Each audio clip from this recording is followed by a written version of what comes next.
Hi, Shannon Waller here, and welcome to a very special episode of the Team Success podcast in our Multiplication by Subtraction series, because today I'm interviewing someone that I've met and have really connected with over the topic by the name of Jeff Van Straten. And I will let Jeff introduce himself because he's got a background and a history that is very rich. I don't know if I can do it justice.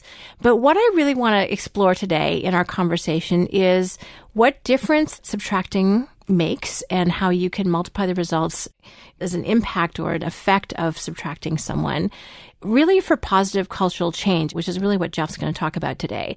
Also very specifically in family businesses. So this will apply to a lot of you listening because I've learned from Amy Brisky in my interview with her about businesses, her and Kathy Colby's book, Business is Business, that 70 to 90% of North American businesses are in fact family owned, which I had no idea it was that high a statistic. So Jeff, thank you so much for sharing your time and expertise with us today. I'm very excited to have you on the call. This is an adventure in real life experience of this particular circumstance about building great teams. And I just appreciate you sharing with us today. Thanks, Shannon. So maybe the best way to do it is just to kind of explain what I do and what I've done over the past 20 years or so. I've worked with family businesses that have experienced some kind of serious trauma or adversity. And that could either be personally within the family or professionally within the business. And probably to no one's surprise, those are pretty tightly linked. Mm-hmm. So in all cases that I've been involved with, this has adversely impacted the culture, and consequently it's affected many of the employees of the company in a profound and usually a negative way. So as you can imagine, when this is going on, you typically have kind of severe financial distress in the business, which just adds to the pressure. So I guess you could say that I'm kind of a business professional who specializes in positive cultural change. And, if you get the culture right, the business works. Almost always, I've found. And this often involves making difficult personnel decisions because there's wrong fit circumstances. Good people, wrong fit. That is such an important distinction. I think that's why people are kind of scared of this idea, because there are good people, but as you said, if it's a wrong fit, it doesn't work. It doesn't work for the business, nor does it actually work for them. We'll get into that in just a moment, but I'm kind of curious because I'm wondering what some of those negative events have been, and I'm sure you have a list of things that have happened. But just to set the context, what are some specific examples, please don't name names, but what are some of the situations that you've had to come up and help handle afterwards? I'm kind of curious about that. Well, for instance, the company that I'm at right now, I've been here about 3.5 years, and I can remember this very distinctly, but I was here less than a week, and somebody came up and said to me, well, how long are you going to be here? Because nobody ever lasts. And that started to tell me a little bit about what was in front of me. And as you start to understand that, it's like, oh, okay, Jeff, this is the same thing, different company. Right. Because when you get that adversity, the things that I've seen, at least initially, I thought they were all unique. They're not unique. They show up in a lot of different family businesses, and you start to see kind of the common themes. So you'll see, the first thing I usually try to do is get to learn who our team members are and understand what they do, how long they've been here, what they see our challenges as. And you start to pick up certain things, some positive and some not positive. You see things like arrogance or selfishness or disengagement or entitlement. I mean, all the things in the book that you had written. In fact, when I read the book the first time, whatever that was, 7-8 months ago, I quickly read it again, and I'm like, oh my gosh, I've seen all these. And maybe some more. Yeah, I'm glad they resonated, and please feel free to add to the list. You just put it in such an organized fashion for me that it was much easier to actually understand and address. Oh, I appreciate that. So you see those signs, and you know that if you believe in getting the culture right, which I do, and I think anybody in a business should, if you get the culture right, the business usually runs pretty well. And if you believe in getting the culture right, you've got to address these things. Mm-hmm. My initial thought is to see if you can, quote, save the person and get them to see things in a different light and in a more positive light. A lot of times you can't. Then you have to take actions, either to get them into a role that fits better, or in many cases, they have to exit the company. Before we get into some people's stories, let's talk about what you think are the hallmarks of a really good culture. What are the things that you look for, I guess, signs of dysfunction, but then also how do you know when things are working? What are the real signs for you that, as you said, you're really a professional, business professional in creating really great company cultures.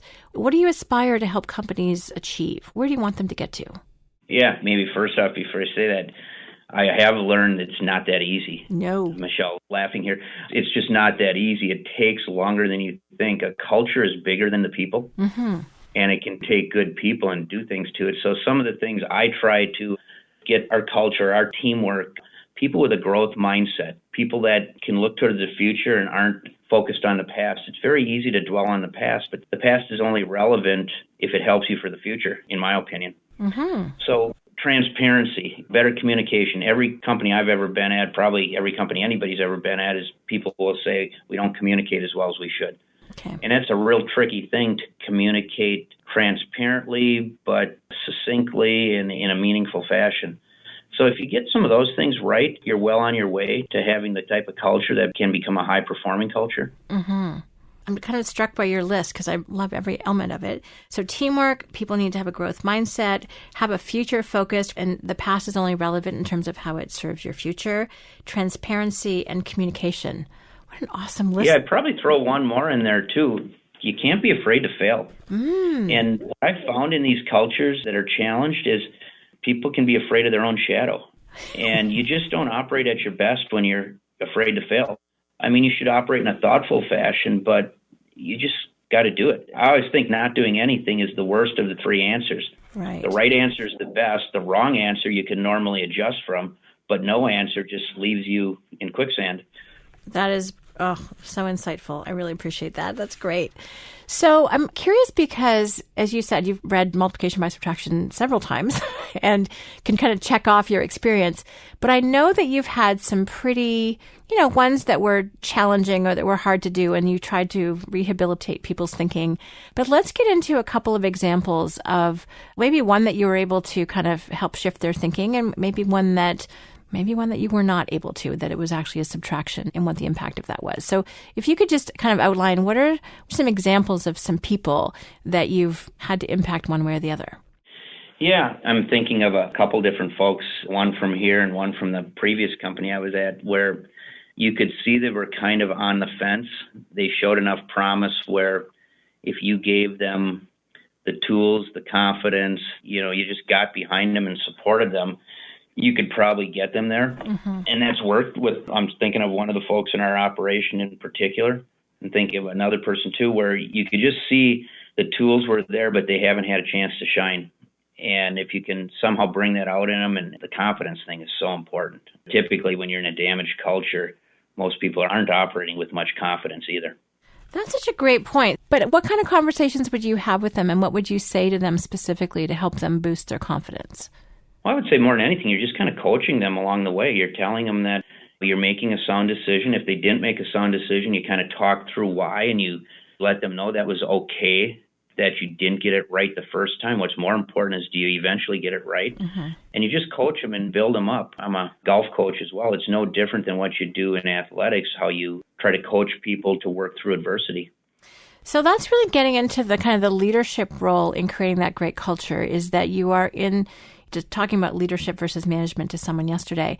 And the leadership is, your job is to grow people. So just as you said, athletics is such a phenomenal analogy for this, that you're looking to help people recognize when they're not being successful, but not in such a way that diminishes them, but that actually helps them get clear on how they can be more successful, and supporting them and encourage them to do that and to not give up.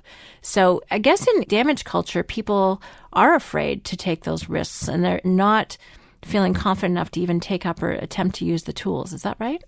Yeah, that's true. And one of the things you can do in terms of encouraging people to take risks and not being afraid to fail is you can lead by example there. I mean, I certainly wasn't like this 10 years ago, but I feel like I am now. I'm not afraid to make a mistake, and maybe more importantly, I'm not afraid to acknowledge it, because I think that shows that you're willing to be vulnerable, and you're willing to try to grow and improve. Mm-hmm. And if you can kind of do that by example, other people will follow that. Right. One of the things that impressed me in our previous conversations, Jeff, is you've talked about some of the companies that you've come in to work with, and the leaders in that company who had the role almost did their best to diminish the people that work for them. So can you describe a couple of the characters that you've run into and what they're doing that doesn't work? Well, they're probably doing the opposite of what I just described. Instead of building somebody's confidence, you're acting like you're holier than thou, and you're not supporting, you're not backing up. If you do talk the right way, you're not necessarily backing it up with your actions. So probably more than anything, you're doing the opposite of what I described, I think a good coach or a good leader does. Mm-hmm. I'm staring at this sheet of paper. You've probably seen it, Shannon, the difference between a boss and a leader. Mm-hmm. Boss demands, leader coaches. Boss relies on authority, leader relies on goodwill. All those things that a leader does, they're harder to do. Mm-hmm. It's an art, not a science. Right. It's almost even more true or more dramatic, I think, in family businesses, right? Because you've got often parent-children relationships, you've got relatives, and you've got that family dynamic that adds into a normal business relationship. And that can really twist things. Well, sometimes it's positive, but it can really twist them out of shape as well. You've seen that. Sure. It's sometimes hard to figure out who's in charge when there's several family members, and especially if there's a non-family member like me who happens to have the CEO title. It can be confusing for your people, and there's just a lot of stuff to manage there. You can also find that family members are sometimes damaged by the previous generation. The previous generation isn't giving them the opportunity to shine. Mm-hmm. And those are things that bring an additional challenge into the situation. Those situations, they spill over into the business one way or the other.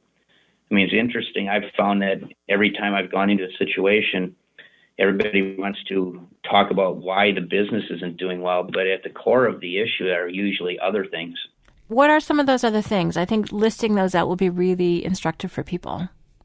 In a family, not necessarily having clarity on what each other's roles are and then staying in your lane, especially when there's multiple generations involved, not allowing the next generation to really learn and grow, mm-hmm. which then also affects the people that aren't part of the family because they kind of come up with preconceived notions of the family members, which aren't necessarily fair.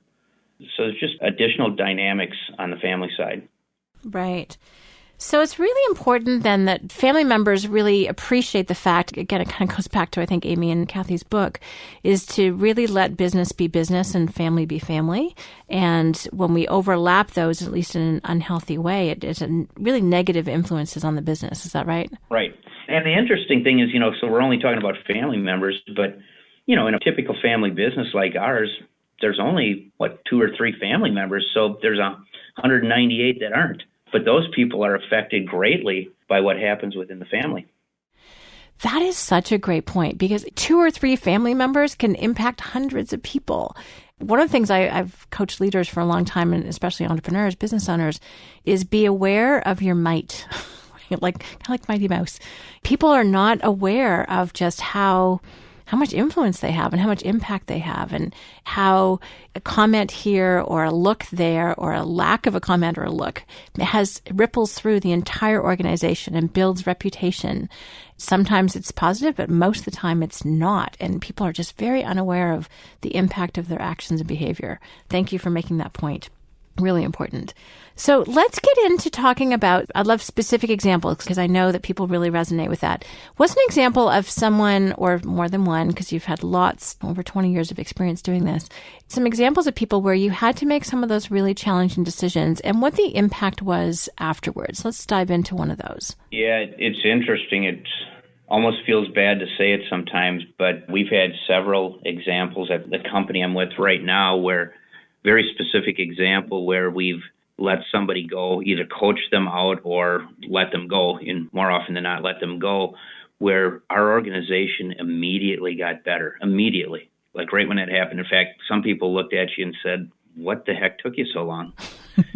So I've always found the people know, your employees know who's carrying the load and who's kind of holding you back. And your job as a leader, you're not exhibiting very good leadership skills if you don't take those actions. Mm-hmm. You have to take them in a thoughtful way. I mean, I kind of saying, as I have gone through my career and as I read the book, I was kind of thinking about what are my biggest learnings there. And it's just, you got to trust your gut because it's usually right, but you need to back it up with facts. And most importantly, you need to move very quickly in an honest but kind and compassionate fashion. I was kind of looking through the company I'm with right now, and we've made about 40% of our corporate people we've changed out in the last 3 years.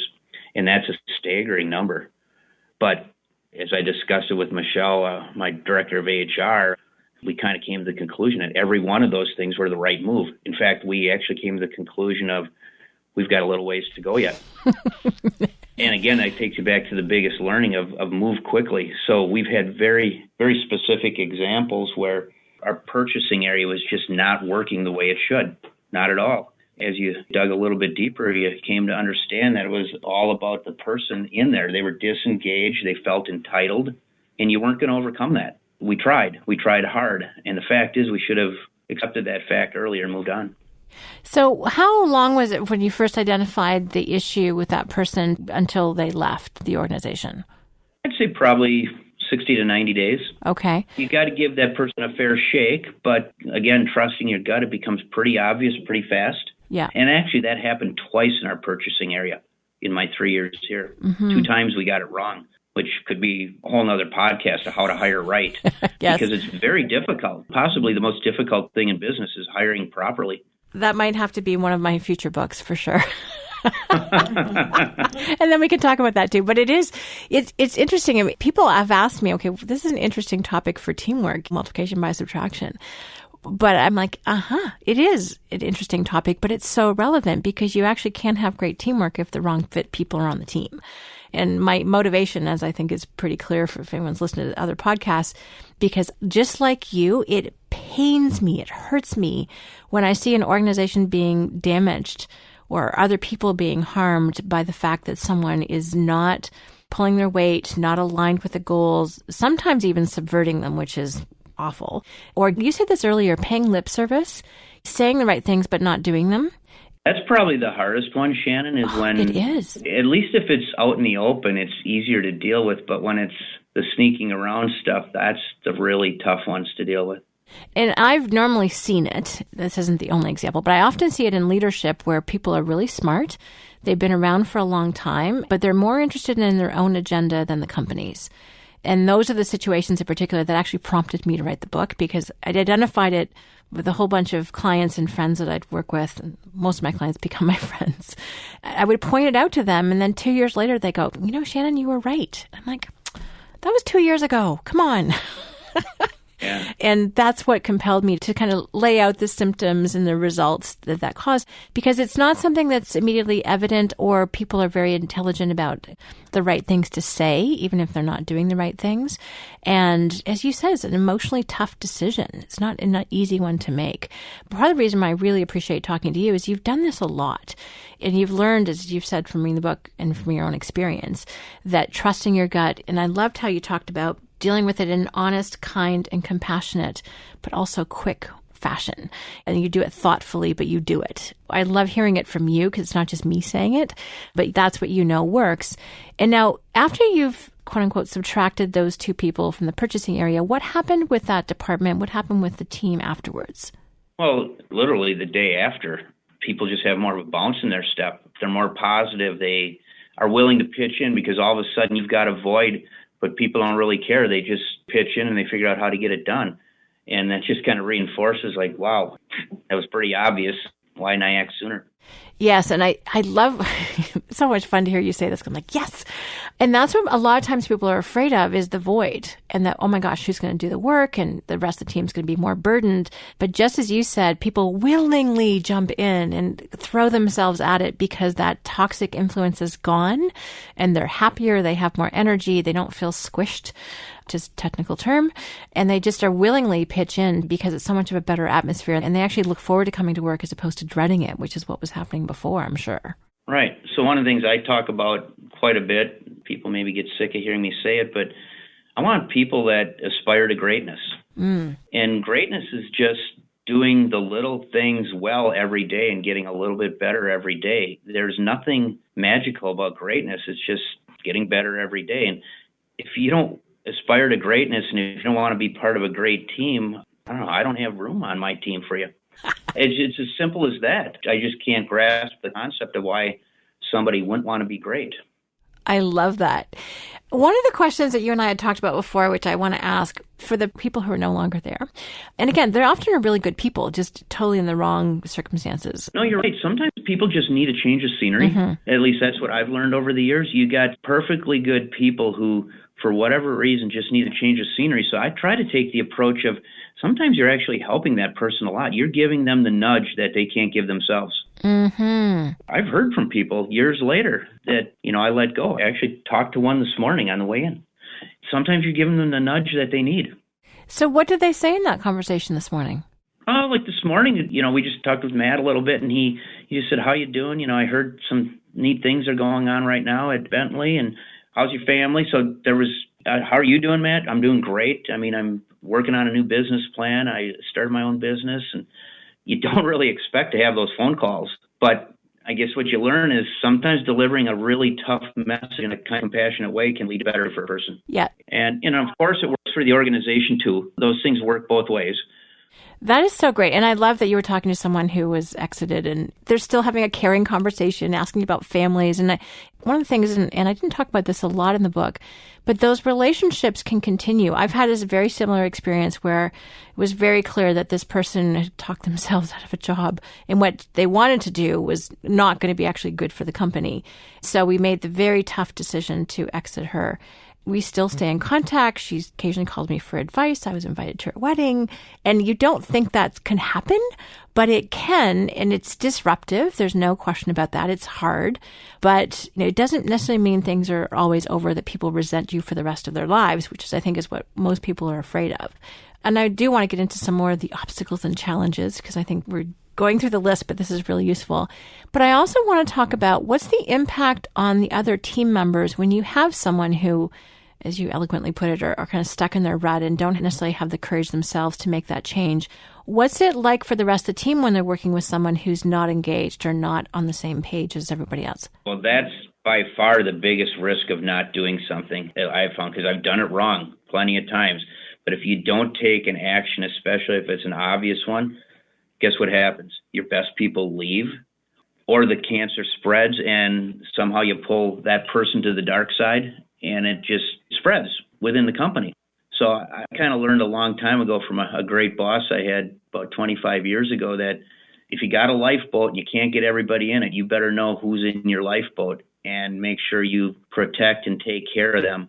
Spend time with them, because so often you end up spending most of your time with the challenges. Mm-hmm. And that's just not time well spent. You've got to either fix it or move on as quickly as possible so that you can be giving your time to your lifeboat people. Yes, and I've seen so often when good people leave, and if that actually I think should be a clue. If you have good people leaving, then you have to look at what's the environment that they're having to come into every day, because it's not enough to have them stay. There are lots of business reasons and life reasons why people leave your company, but if it's because of a toxic company culture, that's on you to do something about. So I think that is such a brilliant point. Thank you. What are some of the biggest challenges and obstacles? And you've talked through some, and I think there's mental obstacles, there's timing, there's also status quo obstacles, I think, to letting go of wrong fit people. So what are some of the ones that you've run into? What are the biggest challenges, either for you or other people in leadership, with letting go of wrong fit people? What's the hard stuff? I would say by far the biggest challenge seems to be when the person has an important role in the company and they're actually pretty good at their job, mm-hmm. or maybe very good at their job, but overall they're not very good for your company. Right. And you shouldn't be this way. You aspire not to be this way as a company, but you're single-threaded through them. You're too reliant on the skill they perform. Mm. Those are probably the most difficult ones. I always say, kind of back to hiring, I hire for attitude and aptitude. If you've got the right attitude and you have the ability and willingness to learn, a growth mindset, we can teach you almost anything. But if you have the strong performer who can be a cancer in your organization, those are tough ones to get through, because you put too much emphasis on what they're doing for you versus what they're affecting in your culture. That is so true. That is so true. So what's the solution to that? Probably, obviously, in hindsight, it's not to be so dependent upon that one person's capabilities. But even once you have the problem, because I'm sure everyone's run into it or will run into it at some point, how can you prevent that from happening? In the long term, you just want to build a company that isn't dependent like that. But in the short term, that doesn't solve your problem.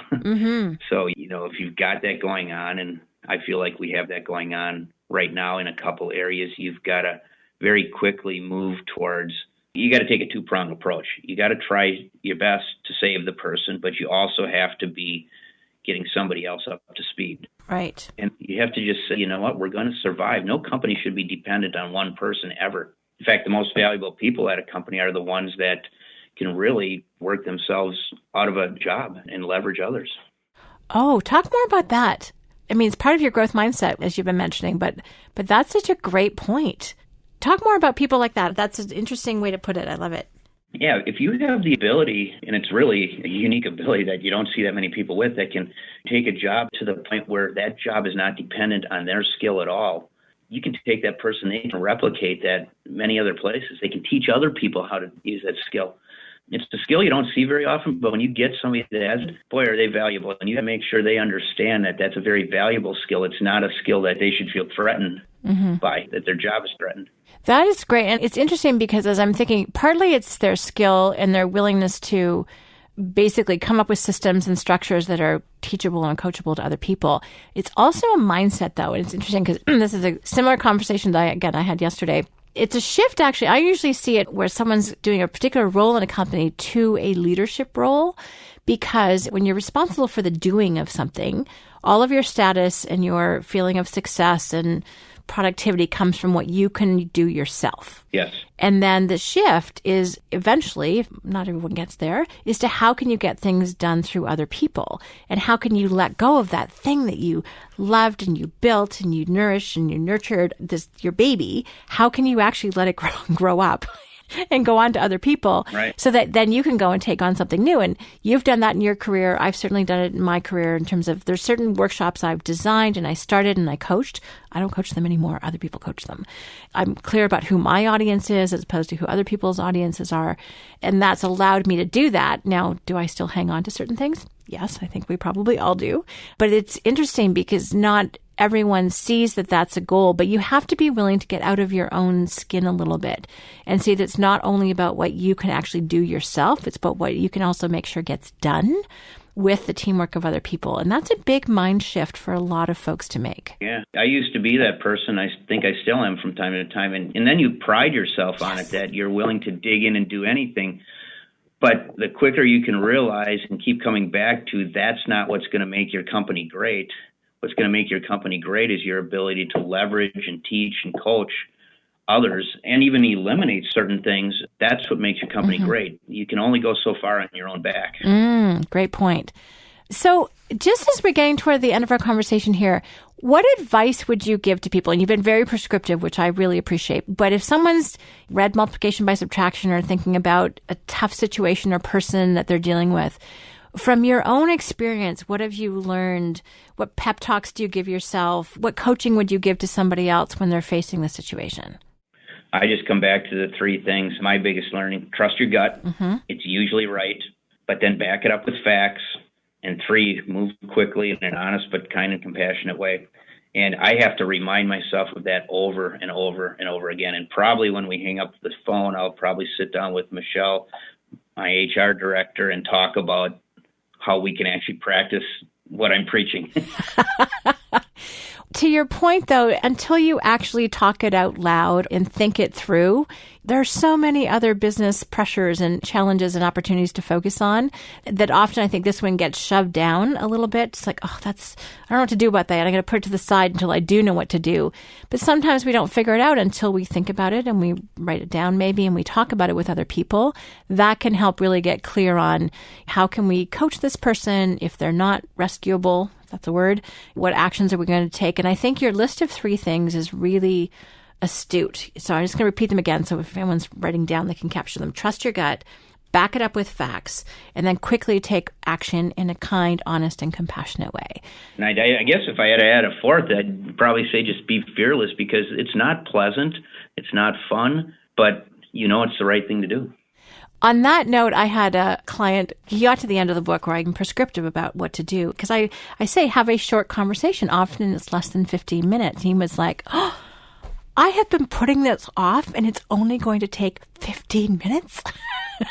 He said, I can do 15 minutes. Yeah. And often it's not even that long. And probably spend 15 hours thinking about it. Totally. So he was like, now I know. I can handle this. I can do it. And that was kind of a relief to him. Now, you do have to prepare, let me say clearly, for that 15 minutes and have your ducks in a row and your paperwork and if you're doing a package or what have you, you definitely have to have that organized in advance. But if you know that the hard part's going to be short, I think that makes a great point. Dan always says, we always have a choice. There's long-term suffering and short-term suffering. Choose which one you want. And short-term is, at least for me, much more preferable.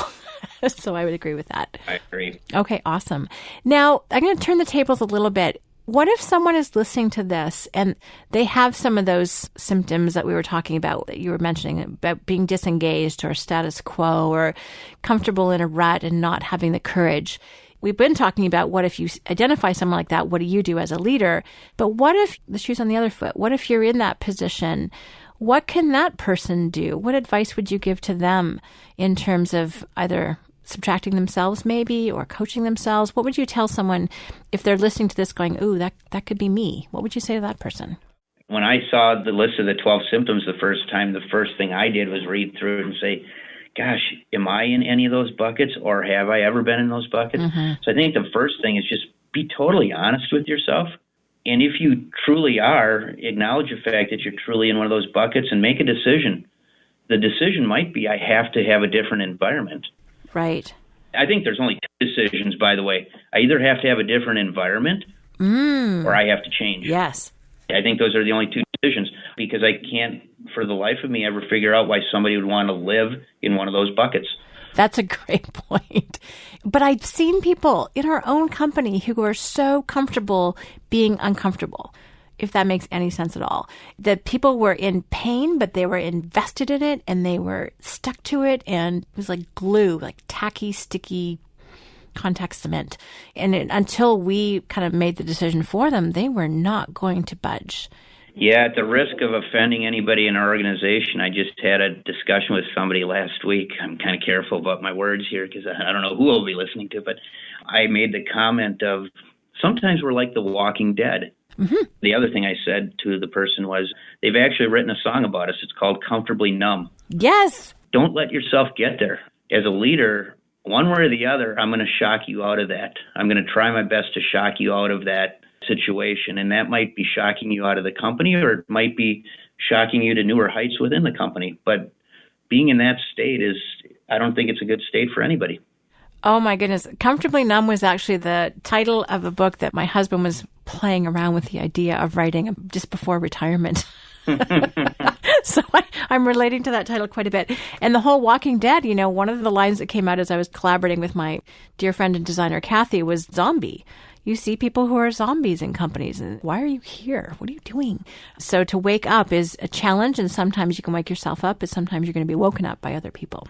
Right. And that gets back to the whole nudge thing. Hey, we all fall in that trap where sometimes we can't shock ourselves out of something. And you need somebody else to give you that nudge. Great. Yeah, no, I think that's totally true. So just to wrap up, Jeff, one of the things, again, I really appreciated this conversation today, but also prior, is just how important this is to creating a great company culture. So any last words of wisdom about that? Because given that that's as you've gone through all of your years of experience, you've learned that a great company culture is actually what makes the financials work. Correct. Yeah, we didn't talk at all about financials, but the fact is you will financially underperform if you don't have a good culture. And I can guarantee it, but I can't prove it. That's what I tell our folks here. The analogy I use is it's like weight on a balloon. It's ballast and it's holding you down. And that's why I say it's a multiplication by subtraction, because once you take off the ballast, bam, you go higher, but you don't know how much higher until the ballast is gone. Right. So just like a hot air balloon, what's holding you back, what's causing friction, who's causing friction or drag. And when you remove that, again, huge heights are attainable. And we're talking financially here. And as people know, productivity and profitability are two of my favorite business words. Right. So that's what you're doing when you're facilitating really great company culture through subtracting wrong fit people. Yeah. So the one other point I'd really like to make, Shannon, that I don't know if it came across very clearly, but cultures are bigger than the people involved. So you can have, and you often have, a lot of very, very good people, very talented people, well-intentioned people, but the culture's bigger than the person. And if you can get that flip the way you want it, it's amazing what you can do with what you already have. I love that. And I think that's a really important thing to leave with, is that most people in your company already are fantastic. And they have enormous capabilities that are tapped or untapped that can help you get where you want to go. And if you can just focus on a few of the core issues, people that are holding things back, it's amazing what you unleash. And one of the things I've learned, there's one time I thought that 3 people had to go. Turned out that only one of them did. Yeah, isn't that interesting? Yes, and I was like ready to let go of all 3 of them, and I would have lost 2 really good people out of that. And when that one person left, it was kind of the people you talked about in the middle. They're kind of in that middle zone, and they can go to the light as opposed to the dark side. Yep. But for a while, it looked like they were on the dark side, and I branded them all with the same brush. Turned out that 2 of them were very savable and have turned out to be rock stars. So I'm much more cautious now. I take one step at a time and remove the obvious issue and then see what happens and see how people transform when that one negative influence is gone. Is that something you do too? Yeah, that's why you get to that point too. You trust your gut, but then you got to kind of back it up with facts and really assess all the people involved, because you're right. I mean, that's amazing how often that happens. Mm-hmm. Well, I liked the word that you used about being thoughtful about it. So you're not rash. You're not mad, you're thoughtful, kind and considerate, and you still take action quickly. And I think as you've summarized that, I'm like, that's the perfect message that I was trying to get across in the book. But I love hearing you talk about it. So, Jeff, I can't thank you enough for sharing all your experience and your wisdom. And I obviously appreciate having such a like-minded friend with regard to multiplication by subtraction, but hearing how it comes to life for you in the businesses that you work with, especially family-owned businesses, I find really enriching and really insightful. So thank you very much for sharing your insights today. Well, thank you, and thanks for having me. Okay, great. So, Jeff, thank you so much for joining me today. Again, I really appreciate everything that you shared with us. Thank you very much for listening. If you have any questions or comments about this Team Success podcast on multiplication by subtraction and Jeff's experience, please let us know at questions@strategiccoach.com. And as always, here's to your team success. Hi, Shannon here, and thank you very much for listening. If you like what you heard today, please take a moment to rate the Team Success podcast on iTunes. And we'd love it if you'd share the podcast with anyone else who could benefit. If you're interested in learning more about the Strategic Coach program for entrepreneurs, visit us at strategiccoach.com or the Strategic Coach channel on YouTube. For free downloads and more team success strategies, visit teamsuccesshandbook.com.